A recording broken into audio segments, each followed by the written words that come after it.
Hello everyone, welcome to RS chemistry. तो आज हम स्टार्ट करने वाले हैं अपने सोल्यूशन चैप्टर का लेक्चर नंबर 3। इसके पिछले वाले वीडियो में हमने देखा था कुछ कंसंट्रेशन टर्म से रिलेटेड बहुत सारे न्यूमेरिकल्स हमने किए थे, ठीक है। अब उसी को हम थोड़ा सा और आगे बढ़ाते हैं, ठीक। तो चलिए स्टार्ट करते हैं। आप हेडिंग कीजिए, आपने मोलैरिटी पढ़ा था ना, मैं थोड़ा सा मोलैरिटी को और एक्सपेंड करता हूं। मैं यहाँ लिखता हूं क्या, molarity and dilution, molarity on dilution,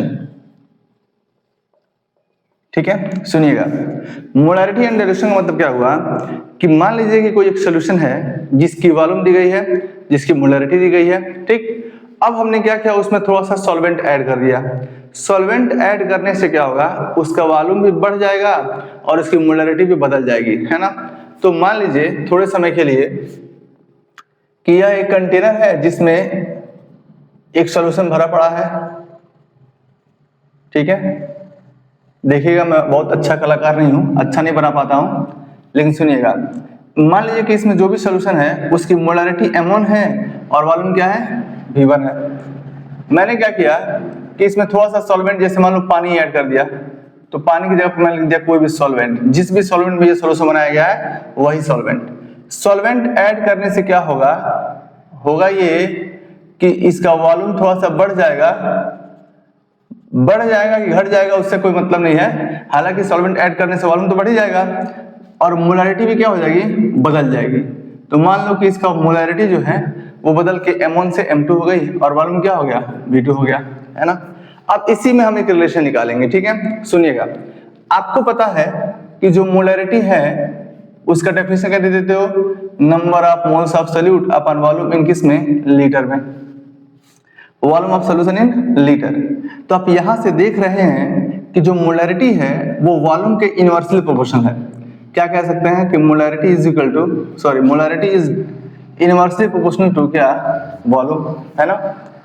अगर मैं क्या करूं कि दो सॉल्यूशन के लिए, एक जिसकी मोलैरिटी M1 है और वॉल्यूम V1 है, उसके लिए मैं क्या करूंगा, ऐसे लिखता हूं, फॉर सॉल्यूशन 1, फॉर सॉल्यूशन 1 के लिए, ये हमारा सॉल्यूशन 1 है और ये क्या है, सॉल्यूशन 2 है।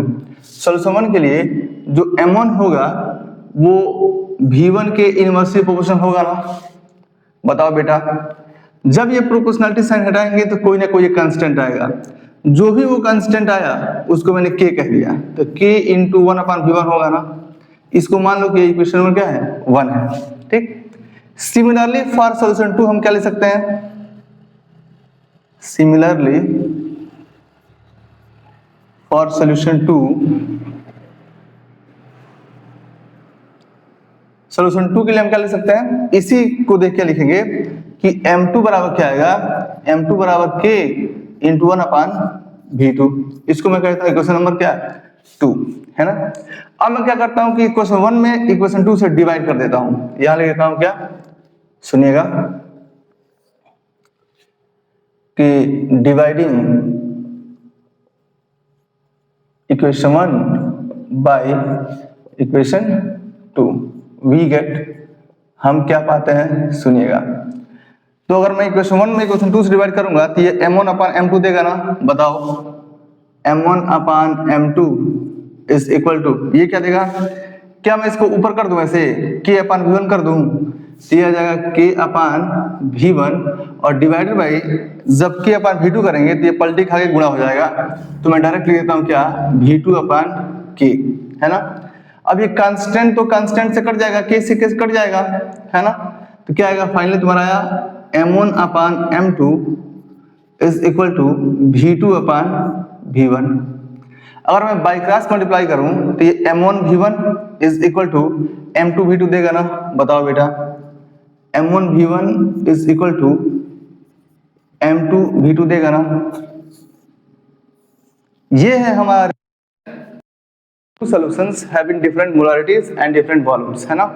मैंने एक सॉल्यूशन जिसकी मोलैरिटी M1 और वॉल्यूम V1 माना था, और दूसरा सॉल्यूशन ऑन डाइल्यूशन के बाद दूसरा सॉल्यूशन था जिसकी मोलैरिटी M2 हो गई थी बदल के और वॉल्यूम V2 हो गया था। तो उसमें रिलेशन हमने देखा, डिराइव किया, तो एक रिलेशन निकल के आया क्या, M1V1 बराबर M2V2। अब इसमें से कोई 3 वैल्यू देगी तो चौथी वैल्यू पूछी जाएगी, चाहे वो कोई भी 3 वैल्यू हो, है ना। तो आप इसको नोट डाउन कीजिए, फिर मैं आगे बढ़ता हूं, ठीक। तो अगला क्वेश्चन हमारा क्या, हमने पढ़ा मोलैरिटी एंड डाइल्यूशन, अब हम पढ़ेंगे मोलैरिटी ऑन मिक्सिंग, है ना। हेडिंग कीजिए आप molarity on mixing. Molarity on mixing का मतलब होता है कि मान लीजिए कि दो सॉल्यूशन है जिसमें से दोनों की मोलैरिटी और वॉल्यूम दी गई है ना, तो और उन दोनों को आपस में मिक्स कर दिया गया। तो मिक्स करने के बाद जो हमारा मिक्सर वाला जो सॉल्यूशन बना, उस मिक्सर की मोलैरिटी क्या होगी, ये हम बात करने जा रहे हैं, ठीक है। अब सुनिएगा, मोलैरिटी एंड मिक्सिंग। मान लीजिए कि एक सॉल्यूशन है जिसको हम कहते हैं सॉल्यूशन 1 और एक दूसरा है क्या, सॉल्यूशन 2। इसकी मोलैरिटी M1 और वॉल्यूम V1 है और इसकी मोलैरिटी M2 और वॉल्यूम क्या है, V2 है, ठीक। तो क्या होगा, सुनिएगा। अब मैंने क्या किया, दोनों को मिक्स कर दिया। मिक्स कर दूंगा तो क्या आएगा, तो सबसे पहला केस लिखता हूं मैं, केस फर्स्ट। अगर ये जो दोनों सॉल्यूशन है, दोनों या तो एसिड हो जाए या फिर दोनों बेस हो जाए। If both the solutions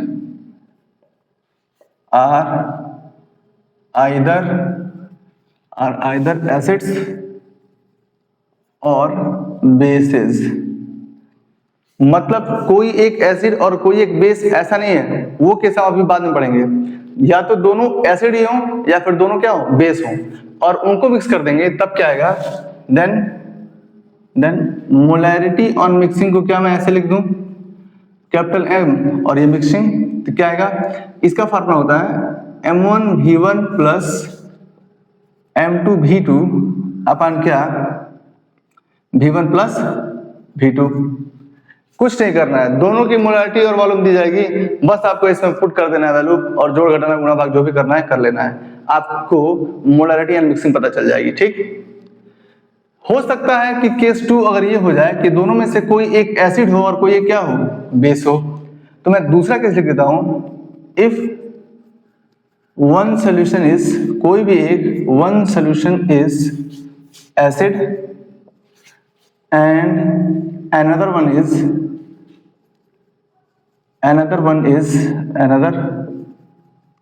is base, है ना। अब मैंने बात किया कि दोनों सॉल्यूशन में से कोई एक सॉल्यूशन एसिड है और कोई एक सॉल्यूशन क्या है, बेस है। अब उन दोनों को मिला दिया गया है, तब मोलैरिटी ऑन मिक्सिंग क्या आएगी, सुनिएगा।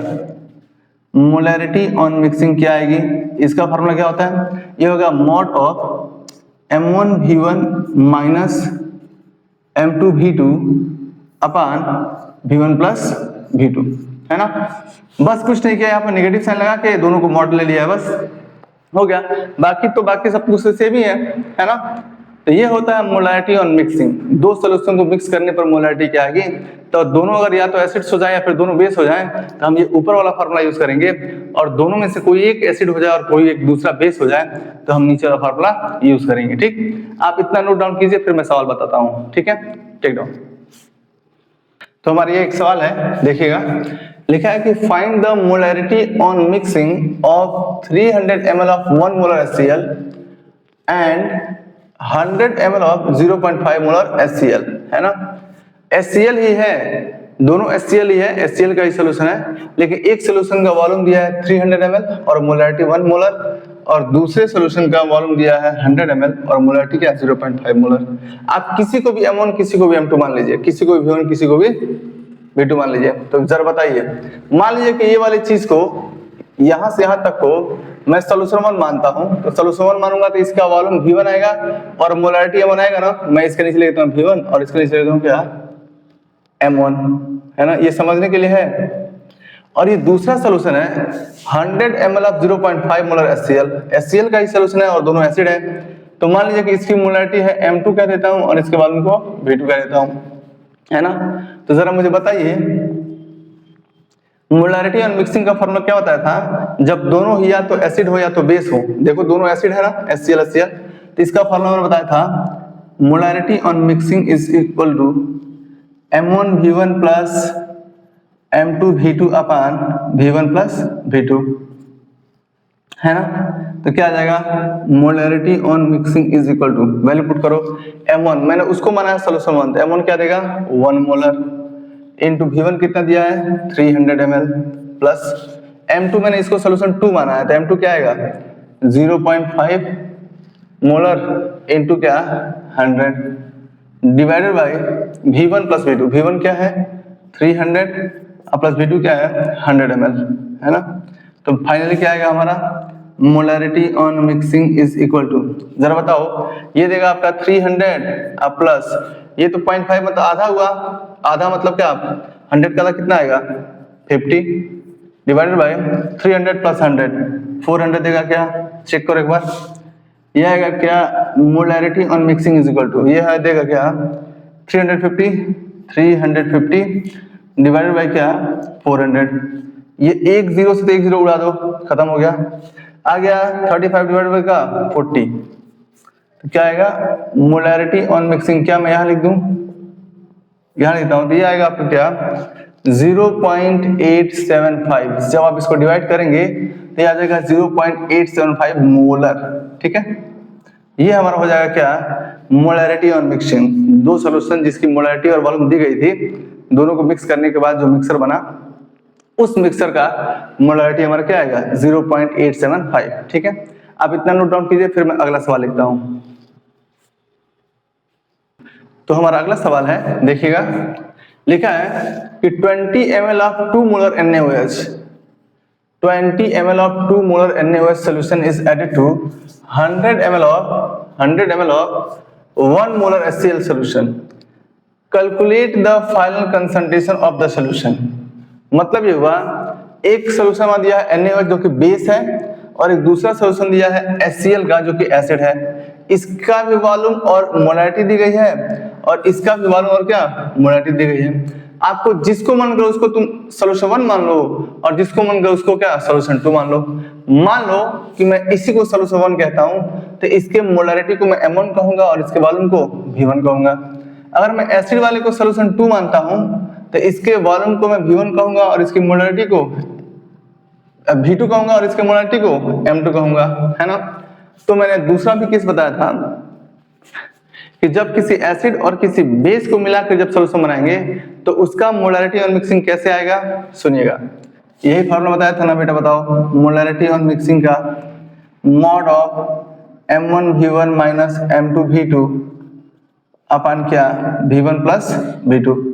इस मॉड का सिर्फ एक ही मतलब होता है कि मॉड के अंदर वैल्यू चाहे पॉजिटिव है या फिर नेगेटिव है, लेना हमको हर बार पॉजिटिव ही है ना। तो मैंने M1 V1 किसको माना, सोल्यूशन 1 को, बेस वाले को, तो इसकी मोलैरिटी कितनी दी गई है 2 मोलर, तो क्या आएगा 2 इंटू V1 वॉल्यूम कितना दिया है 20 माइनस M2 कितना है, M2 है 1 मोलर, ठीक है, और इसका वॉल्यूम कितना दिया गया है 100 ml, इसका मैंने मार्क लगा दिया, फिर divided by V1 plus V2, V1 क्या है हमारा, V1 है 20 प्लस V2 क्या माना है मैंने 100, ठीक है। तो क्या आएगा, ये क्या देगा 40 देगा, क्या 40 माइनस ये तो 100 ही दे देगा, 100 डिवाइडेड बाय 120, ठीक है। ये क्या देगा, मॉड में देगा -60, मॉड में क्या देगा -60, लेकिन मैं मॉड के बाहर ले जाऊंगा तो ये देगा +60, ये 60 डिवाइडेड बाय 120, ये क्या देगा 62 दैट इज 1/2 देगा, क्या चेक करो 1/2 देगा ना। 1/2 का मतलब होता है 0.5 मोलर, है ना। तो हमारा फाइनली मोलैरिटी ऑन मिक्सिंग जो आई, मोलैरिटी ऑन मिक्सिंग वो क्या आई 0.5 मोलर। समझ में आता है सबको? देखो इसमें ज्यादा कुछ है नहीं, ठीक है ना, बस जैसे जैसे दिया है वैसे वैसे वैल्यू पुट करते जाना है। आपको जिसको मन करे उसको सोल्यूशन 1 मान लीजिए, और जिसको मन करे उसको सोल्यूशन 2 मान लीजिए, और उसी के अकॉर्डिंग वैल्यू पुट कीजिए, ठीक है। फिर आप जोड़ घटाना गुणा भाग करेंगे तो आंसर अपने आप आ जाएगा, ठीक। आप इसको नोट कीजिए, फिर मैं अगला कॉन्सेप्ट बताता हूं। तो हमारा अगला कॉन्सेप्ट है, एक कॉन्सेप्ट हम और पढ़ते हैं फिर आगे बढ़ते हैं। अगला आप हेडिंग कीजिए मास परसेंटेज ऑन मिक्सिंग, या फिर percentage mass of on mixing, percentage mass on mixing, है ना। इसका क्या मतलब हुआ, ये आप परसेंटेज मास लिखे या फिर मास परसेंटेज लिखिए, दोनों बात सेम ही है, ठीक है। मान लो कि दो सोल्यूशन है, सोल्यूशन 1 और एक दूसरा सोल्यूशन है क्या, जिसको मैं कहता हूं सोल्यूशन 2, ठीक है। इसका वेट दिया गया है W1, क्या दिया गया है W1, और इसका मास परसेंटेज लिखा गया है, percentage by mass, weight by weight वाला, है ना।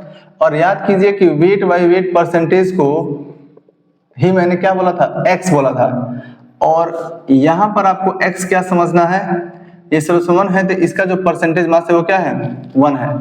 इसके आगे मैं लिख देता हूं x1 क्या है, तो ये वेट बाय वेट परसेंटेज है, कौन x1।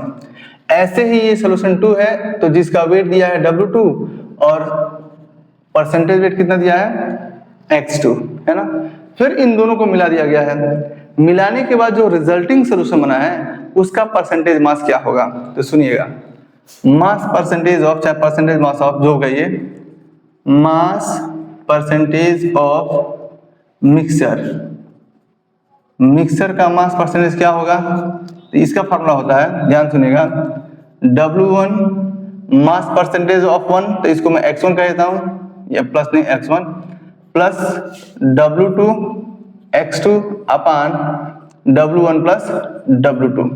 याद रहे, भूल के भी कोई ये ना कह देगा कि ये मोल फ्रैक्शन है। मैं पहले ही बता रहा हूं कि परसेंटेज वेट बाय वेट को मैंने x लिखा था, याद करो, है ना। तो यहाँ पर ये मोल फ्रैक्शन नहीं है बल्कि क्या है, परसेंटेज वेट बाय वेट है, वेट बाय वेट परसेंटेज है, ठीक है ना। माइंडेड, देखो मैंने यहाँ पे जिक्र भी किया है ना, ये मत कहना कि मैंने बताया नहीं बेटा, ठीक। तो बस ये फार्मूला हो गया परसेंटेज वेट बाय वेट का। मिक्सर का दो सॉल्यूशन है जिसका वेट दिया गया है और परसेंटेज मास दिया गया है, ऐसे ही इसका भी दिया गया है, और दोनों को मिला देंगे तो उस मिक्सर का रिजल्टिंग सोल्यूशन वाला जो मिक्सर बना है उसका हमारा परसेंटेज मास क्या होगा, तो इसका फार्मूला होता है ये, ठीक है। आप इसको नोट कीजिए, फिर मैं एक सवाल लिखता हूं, ठीक। तो हमारा एक सवाल है, देखिएगा, लिखा है इस solution is obtained by mixing 300 gram of 25% solution and 400 gram of 40% solution by mass। ये क्या लिखा है, बाय मास। इसका मतलब ये मास बाय मास परसेंटेज दिया है, मतलब वेट बाय वेट परसेंटेज दिया है। फिर कह रहा है calculate the mass percentage of resulting solution, मिलाने के बाद जो सोल्यूशन बना है उस सोल्यूशन का हमको बताना है क्या, मास परसेंटेज। तो मैंने फार्मूला क्या बताया था बेटा, बताओ, परसेंटेज मास चाहे मास परसेंटेज ऑफ, देखो लिख देता हूं, mass percentage of mixture, mixture मिलाने के बाद जो भी मिक्सचर बना होगा सॉल्यूशन के रूप में उसका क्या होगा, तो मैंने बताया था क्या, W1 x1 plus W2 x2 upon W1 plus W2। ये क्या है, वेट ऑफ सॉल्यूशन 1 है। ये क्या है, ये मोल फ्रैक्शन नहीं है, कई बार बोल चुका हूं बेटा, ये परसेंटेज वेट बाय वेट है या फिर मास बाय मास है। ये दूसरे सॉल्यूशन का परसेंटेज वेट बाय वेट, और ये क्या है, वेट है, ये तो वेट है ही। तो चलिए आप किसी को भी सोल्यूशन 1 किसी को भी सोल्यूशन 2 मान लीजिए, तो ये पहले लिखा है तो मैं इसी को सोल्यूशन 1 मान लेता हूं और इसको सोल्यूशन 2 मान लेता हूं। तो ये क्या आएगा, W1 कितना दिया है 300 into percentage weight by weight कितना दिया है 25% प्लस W2 कितना दिया है 400 into weight by weight percentage कितना दिया है 40% divided by W1 plus W2 मतलब 300 प्लस 400। ये क्या देगा, ये देगा क्या 25 या 75 होता है क्या, तो 75 और डबल जीरो लगा दो, ठीक है, प्लस ये तो 4 चौको 16 देगा और 3 जीरो लगाओगे तो 16,000 हो जाएगा, डिवाइडेड बाय ये 300 और प्लस 400 700 मतलब 700 देगा ना, 700 दे देगा, ठीक है। तो फाइनली ये क्या देगा, देखना, इसको ऐड करो, ये 3 जीरो है ना तो इसको 3 को लिख दो 500, ठीक है, और ये 6 और ये 7 13 देता है ना, 13 कैरी 1 आया 1 और 2 इतना आ जाएगा, और ये क्या देगा 700। इस 2 जीरो से तो 2 जीरो तुम उड़ा दो, कैंसिल हो गया, बचा क्या 235 डिवाइडेड बाय क्या 7।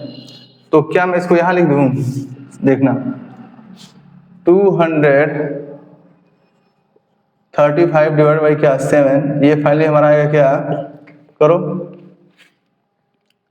7 तरीका 21 7 तरीका 21 और 7 35 5 7 7 49, इतना काफी है, ठीक है। मतलब फाइनली इसका जो मिक्सर का जो मास परसेंटेज आया वो आया क्या, इतना, ठीक है। तो अगर मुझे लिखना हो तो मैं लिख सकता हूँ क्या, यही पे लिख दूं क्या, लिखता हूँ फाइनली मास, देखना परसेंटेज ऑफ मिक्सर, फाइनल क्या आया देखना, मेरी हैंडराइटिंग थोड़ी खराब हो रही है यहाँ पे, यह है क्या 33.57%, ठीक है। तो देखो कितना आसान सवाल था ना, केवल आपको वेट ऑफ सॉल्यूशन 1 और mass percentage of solution 1 plus weight of solution 2 और मास परसेंटेज ऑफ सॉल्यूशन 2 लिख के और divided by weight of solution 1 plus weight of solution 2 कर देना था, और फिर आपको डिवाइड कर देना था, आंसर आ जाएगा, ठीक है। तो हमारा आंसर इतना आ गया, ठीक। तो आप इतना नोट डाउन कीजिए, फिर मैं अगला कॉन्सेप्ट बताता हूँ। चलिए, तो हमारा अगला कॉन्सेप्ट है, अगला हम आगे बढ़ते हैं गाइस। यहाँ पर हमारा कंसंट्रेशन टर्म से रिलेटेड सारी बातें खत्म हो चुकी हैं, जितने भी न्यूमेरिकल्स थे मोस्ट ऑफ द न्यूमेरिकल्स मैंने करवा दिए हैं, हर एक कंसंट्रेशन टर्म से रिलेटेड, ठीक है। आगे हम और भी सवाल करेंगे, तब तक फिलहाल आगे बढ़ते हैं, ठीक है। अगला टर्म हमारा क्या, सोल्युबिलिटी। सोल्युबिलिटी क्या होती है, सुनिएगा। सोल्युबिलिटी क्या होती है कि किसी भी सॉल्यूट का वह मैक्सिमम अमाउंट जो किसी स्पेसिफिक सॉल्वेंट में किसी स्पेसिफिक टेम्परेचर पर डिसॉल्व हो जाए, वही उसकी सोल्युबिलिटी कहलाती है ना। मतलब टेम्परेचर फिक्स रखना है, ये नहीं कि आपने क्या किया कि किसी सॉल्यूट को सॉल्वेंट में ऐड किया, कुछ डिसॉल्व हुआ कुछ नहीं हुआ, और जो नहीं हुआ उसको आपने गर्म करके डिसॉल्व कर दिया, तो उसको नहीं कहेंगे।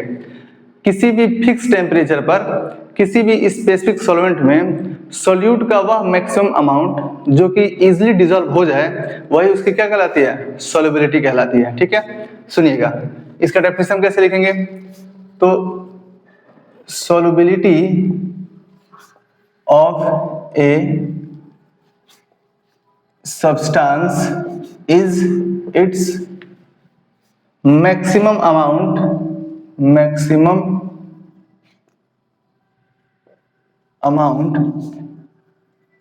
that can be dissolved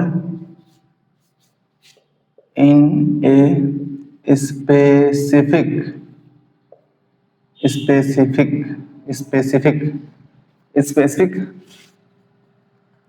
solvent at a specific temperature।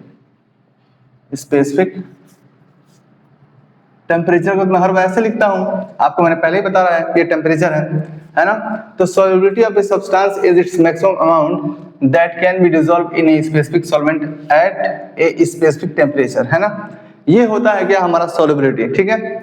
अब देखिए, सोल्युबिलिटी को हम दो तरीके से पढ़ेंगे, एक हम पढ़ेंगे solubility of solid in liquid, दूसरा हम पढ़ेंगे solubility of gas in liquid, ठीक है।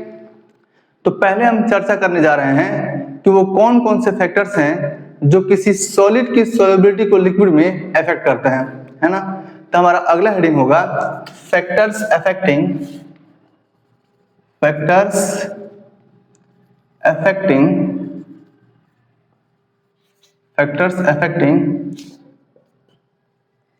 solubility of solid in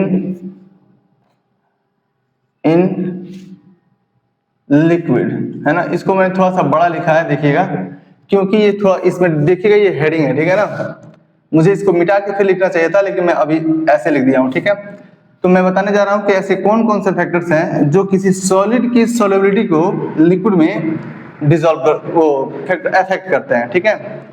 तो इसमें पहला फैक्टर आता है क्या, नेचर ऑफ सॉल्यूट और सॉल्वेंट, है ना। जो पहला फैक्टर है वो क्या है हमारा, nature of solute and solvent. सुनिएगा, नेचर ऑफ सॉल्यूट और सॉल्वेंट का क्या मतलब है, देखिएगा। नेचर ऑफ सॉल्यूट और सॉल्वेंट का मतलब ये हुआ कि दो तरह से नेचर हो सकता है। एक हो सकता है कि सॉल्यूट और सॉल्वेंट का या तो पोलर हो जाए या फिर वो नॉन पोलर हो जाए। पोलर का मतलब होता है कि ऐसे सॉल्वेंट्स या फिर ऐसे सॉल्यूट्स जिसमें चार्ज अराइज होता हो, पॉजिटिव चार्ज और नेगेटिव चार्ज। और नॉन पोलर का मतलब होता है जिसमें कोई चार्ज अराइज ना हो, है ना। तो एक जनरल नियम ये होता है कि हमेशा पोलर सॉल्यूट पोलर सॉल्वेंट में डिजॉल्व होगा और नॉन पोलर सॉल्यूट हमेशा नॉन पोलर सॉल्वेंट में ही डिजॉल्व होगा। और इसको हम एक शब्द में कहते हैं लाइक डिजॉल्व्स लाइक, है ना, लाइक डिजॉल्व्स लाइक। मैं लिख देता हूं, सुनिएगा, ये क्या होता है, सीधे लिखता हूं, polar solute dissolves in polar solvents whereas non polar solutes dissolve in non polar solvent, है ना। इसका क्या मतलब हुआ, तो दैट इज एक लाइन में कैसे लिखेंगे, लाइक डिजॉल्व्स लाइक। यही इसका मतलब हुआ कि पोलर सॉल्वेंट में हमेशा पोलर सॉल्यूट डिजॉल्व होगा और नॉन पोलर सॉल्वेंट में हमेशा नॉन पोलर सॉल्यूट डिजॉल्व होगा। ऐसा कभी नहीं हो सकता कि कोई polar solute non polar solvent में डिजॉल्व हो जाए और कोई non polar solute polar solvent में डिजॉल्व हो जाए, ऐसा नहीं हो सकता, है ना। पोलर पोलर में डिजॉल्व होगा और नॉन पोलर में डिजॉल्व होगा। जैसे और मैं एग्जांपल बताऊं तो एग्जांपल के तौर पर ये जो ग्लूकोज है ना और शुगर, ग्लूकोज एंड शुगर, ये जो दोनों है ना, ये दोनों के दोनों वाटर में, ऐसे लिखता हूं, dissolves in water, dissolve in water. ये दोनों, ये जो ग्लूकोज और शुगर है, या फिर ये NaCl कह दीजिए, यहाँ पर NaCl लिख दीजिए, कोई दिक्कत नहीं है। सोडियम क्लोराइड जिसे कहते हैं, NaCl है और शुगर है, ये क्या होते हैं, वाटर में डिजॉल्व हो जाते हैं, लेकिन डू नॉट डिजॉल्व इन, यही दोनों don't dissolve in benzene, don't dissolve in benzene, है ना।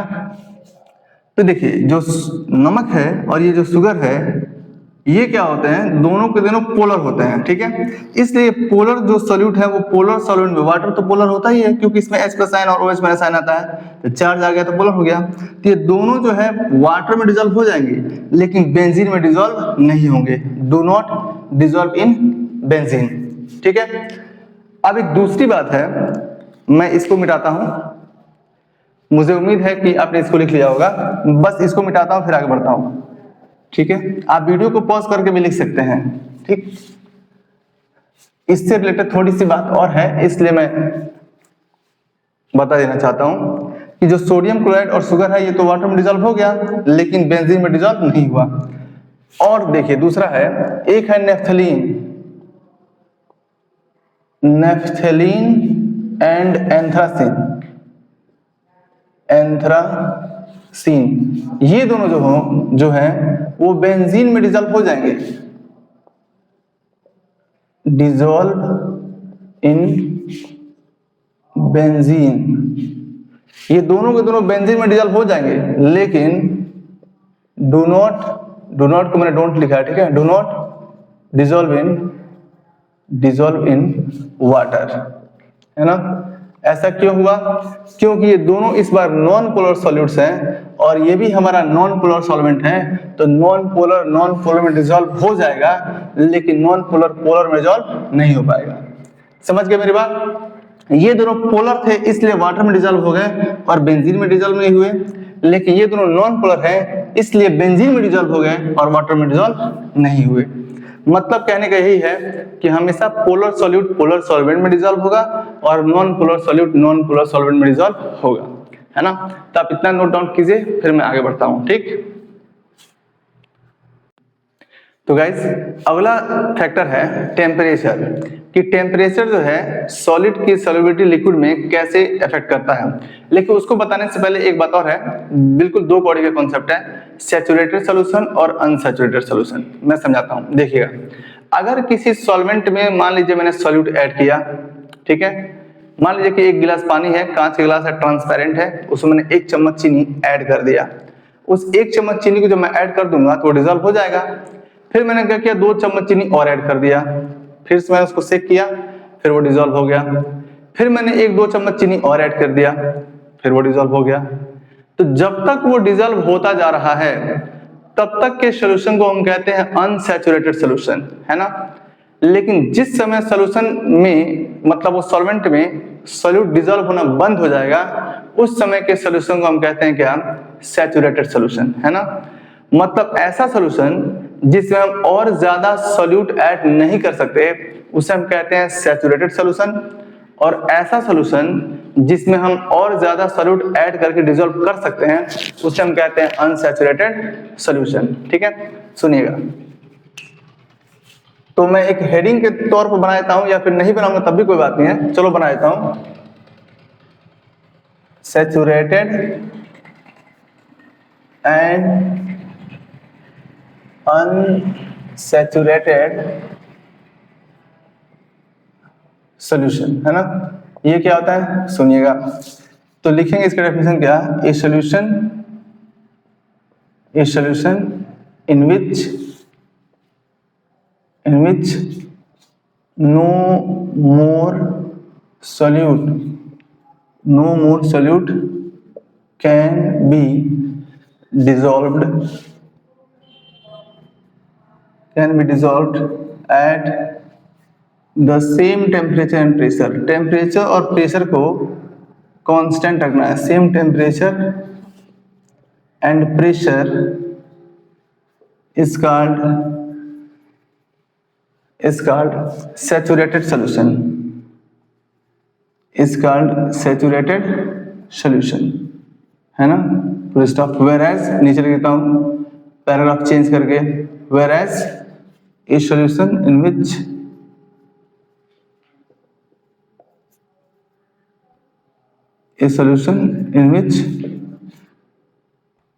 more solute can be dissolved at the same temperature and pressure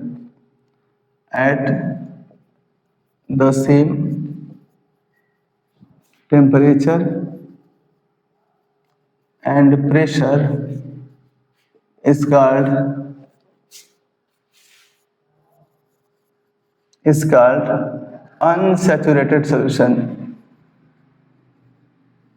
unsaturated solution। इसमें कोई बहुत बड़ी बात नहीं है, बहुत बड़ा कॉन्सेप्ट नहीं है, बिल्कुल दो कौड़ी का कॉन्सेप्ट है कि अगर हम सॉल्वेंट में सॉल्यूट ऐड करें, वो डिसॉल्व करते जा रहे हैं, तो जब तक वो डिसॉल्व हो जा रहा है तब तक हम कहते हैं अनसैचुरेटेड सॉल्यूशन, और जब वो डिसॉल्व होना बंद हो जाए और ज्यादा सॉल्यूट हम डिसॉल्व ना कर पाए तो उस सॉल्यूशन को हम कहते हैं सैचुरेटेड सॉल्यूशन। ठीक है, तो बस ये कहानी थी। तो अब हम बढ़ते हैं अपने अगले फैक्टर की तरफ। दूसरा फैक्टर है हमारा क्या, टेम्परेचर, कि सॉलिड की सॉल्युबिलिटी लिक्विड में इस बात को टेम्परेचर कैसे अफेक्ट करता है। तो सुनिएगा, है ना, आप इसको नोट डाउन कर लीजिए, मैं इसको मिटाता हूं। ठीक है, वीडियो को पॉज करके आप नोट डाउन कर सकते हैं। ठीक है, मैं इसे मिटा रहा हूं।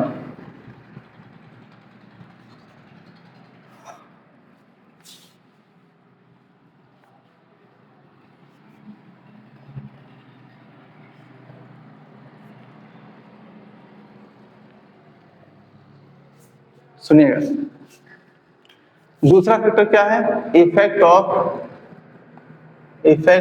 Of temperature on solubility.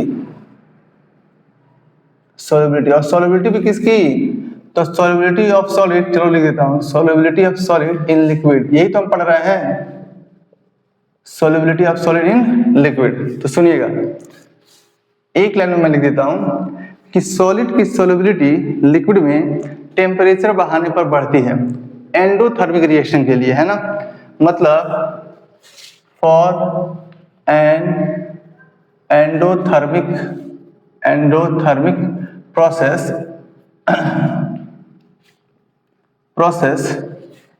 that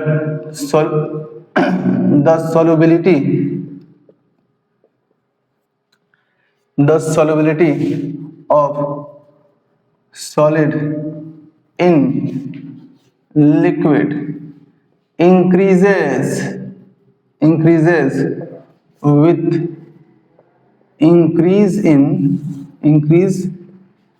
में अलग अलग हो गया है, इंक्रीज इन टेम्परेचर, है ना।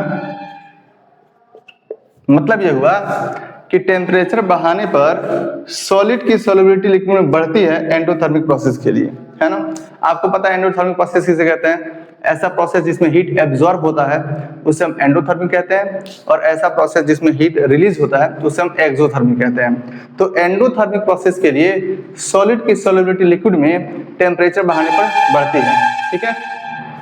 इतना नोट कीजिए, फिर मैं आगे बढ़ता हूं। हाँ, तो ये होगा क्या? Effect of temperature on solubility of solid in liquid. दूसरा फैक्टर तो ये हो गया। तीसरा फैक्टर आता है क्या? इफेक्ट ऑफ प्रेशर, है ना, इफेक्ट ऑफ प्रेशर। तो गाइस आप बताइए आपके हिसाब से क्या होना चाहिए कि सॉलिड की सॉल्युबिलिटी को लिक्विड में प्रेशर अफेक्ट करता है कि नहीं करता है? तो ये नहीं करता है। क्यों? क्योंकि प्रेशर जो है सिर्फ गैसियस सॉल्यूशन को अफेक्ट कर सकता है, और सॉलिड और लिक्विड जो होते हैं वो हाईली इनकम्प्रेसिबल होते हैं। उसको हम कंप्रेस नहीं कर सकते, ऐसे कंप्रेस नहीं कर सकते, प्रेशर अप्लाई नहीं कर सकते उस पर। इसलिए किसी भी सॉलिड की सॉल्युबिलिटी को लिक्विड में प्रेशर अफेक्ट नहीं करता है, ठीक है। यही बात लिख लेना है। लिख देता हूं यहीं पे, pressure does not affect the solubility of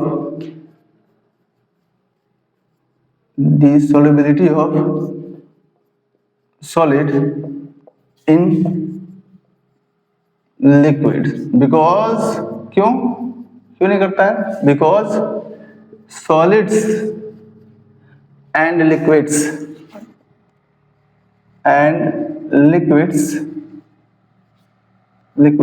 are बहुत ज्यादा highly incompressible,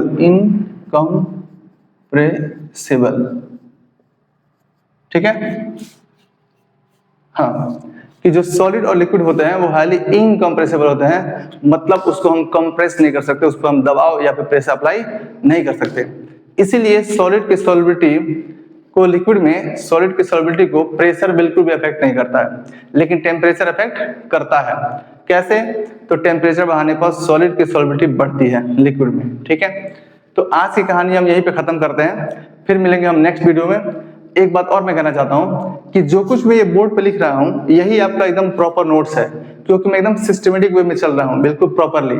आप भी एकदम अच्छे से सिस्टमेटिक वे में नोट्स बनाते जाइएगा, और मन करे तो मन से रिवाइज कीजिएगा, और मन ना करे तो एक बार फर्जी भी रिवाइज जरूर कर लीजिएगा, ठीक है। और नोट्स प्रॉपर बनाइएगा। तो मिलते हैं नेक्स्ट वीडियो में। चैनल को लाइक और सब्सक्राइब कर लीजिएगा, ठीक है। अपना ख्याल रखिएगा, टेक केयर, बाय।